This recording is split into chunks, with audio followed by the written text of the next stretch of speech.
Hello students. So today's topic is system of linear equations. This topic is the second chapter from the textbook and comes under 2.1. Okay. This topic is very important. This has one question under it and you can expect the question to come in the exams. And understanding the logic behind it is very important. Okay. Suppose you have a company. Okay, so what is the goal of the company? The goal of the company will be to produce the products. All right, so what are the products? Can be, it can be chairs, it can be tables, or it can be desks. Okay, let me write it down. Okay, fine. So in order to produce these products, we have several set of resources can be what? Wood. Yeah, we need wood, right? Wood, and we need nails, and we need paint, or maybe several other things also you need to construct. Okay, so let me take this as these are the products and these are the resources available. Okay, so you have to make sure in order to use these resources to get those products, you have to use the best way possible, that the products on the resources used best way possible. The resources should not be wasted and the products should be as many as possible. This is the main constraint of the whole, or this is the main idea of the whole company's policies. So best way, let me write it here, best way to produce the products by using what? By using the resources. Now as I'm talking about it, let me say the products can be written as, because chairs, tables, desk, no, we are using maths, so let us come back to mathematical formulations. Let me write products as n1 to nn and the resources as, let me write down here, resources as r1 to rm.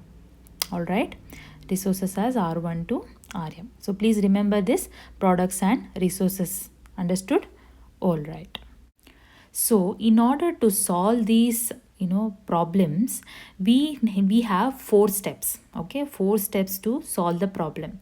The first step will be, that is step 1. Let me say it as resource requirement. Okay, what is that? Resource requirement. Okay, to produce unit of product, we require nj. We require what? Nj and ri. What is nj? Nj is nothing but the product, ri is nothing but the resource, right? In order to produce a unit of a product, we need this nj and ri. I hope you understood this. Okay, now we represent this by the coefficients as aij. So instead of telling them nj and ri, we will represent with coefficient as aij. Okay, where I is number of resources and j is number of products. So when I say this, can I also say that for product nj, the amount of resource ri needed is aij. Correct? I hope you understood this, aij. Okay, now we will go to step 2. So we have already discussed step 1. Now step 2 is objective. So what is objective? We want to find out the best production plan, which means what? Which means we are figuring out how many units of product. So how many units of product nj. Okay, units of product nj. Sorry, my bad. So how many units of product nj, which will now represented as xj from here onwards. So we will represent xj from here onwards. Okay, should be produced. So that means what? We need to figure out as many products as possible with the lesser cost. So that should be what? More products and with the less cost. Now the step 3 will be resource availability. Okay, write down resource availability. So what do you mean by resource availability? So the total resource Ri available is given by bi. This I will explain much clearly with the example. Okay, I understand it is very difficult to understand like this. I will take an example and explain it to you guys. Now let us see the last step 4, that is optimization. So what do you mean by optimization? Optimization is nothing but to find the best profit. To find what? Best profit, or to meet the demand. Correct? No, to meet the demand. All right. Okay, so using the step 1 to step 4, we can write something called as constraints. Okay, constraints. So what is a constraint? A11x1. What is A11? Aij. So let's go back. So let's see what is Aij. What is Aij? What is Aij? See here. What is Aij? So it is nothing but the product Nj for the amount Rj needed is Aij. So what is Xj? So Xj is what? It is represent, so figuring out how many units of each product Nj, which is represented by Xj. So A11x1 plus A12x2 plus so on up to A1n xn is equal to B1.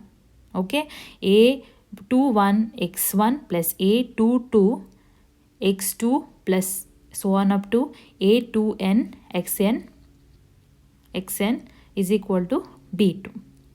All right. Okay, so on up to am1x1 m1x1 plus am2x2 plus so on up to amn xn is equal to bm. So let us take one example. Now let us say that the company has two products shares, which I will represent as product N1, and let me say the tables as product N2. Only two products I will take, and the resources let me take as wood, which I'll represent R1, and nails as R2. Okay, now the resource requirement for each product are as follows. To produce one chair, we need 4 units of wood and 2 units of nail. This is the example I am taking.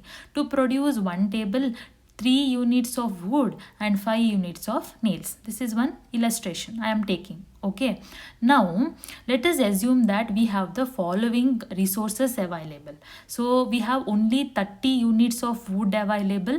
Okay, so let me say B1 is equal to 30 and 20 units of nails are available. That is B2 is equal to 20. Okay, sorry, my bad, it's B2. So let make the correction.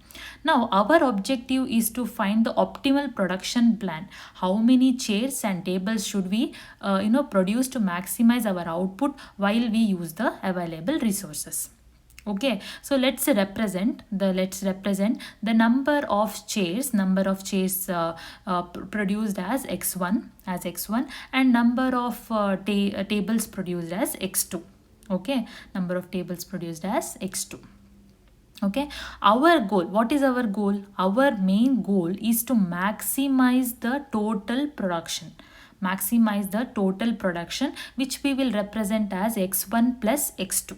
So let us write the constraints. So what are the constraints? So we will write the constraints now only for wood. Okay, now only for wood we will write, which is 4x1 plus 3x2 should always be lesser than or equal to 30.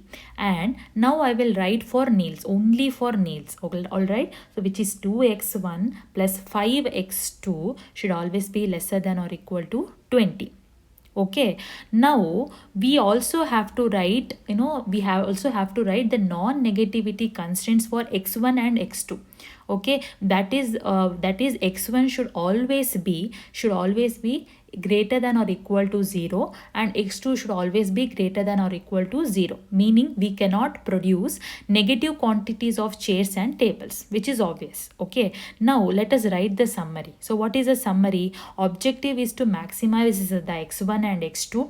Okay, maximize, write it down, maximize x1 and x2, x1 plus x2. And what are the constraints? 4x1 plus 3x2 should be less than or equal to 30, and 2x1 plus 5x2 should always be lesser than or equal to 20. This is for nails. Then x1 should always be greater than or equal to 0, and x2 should always be greater than or equal to 0. So now we have touched the logical part. Next video we will see the problems, which is very important. I hope you like the video.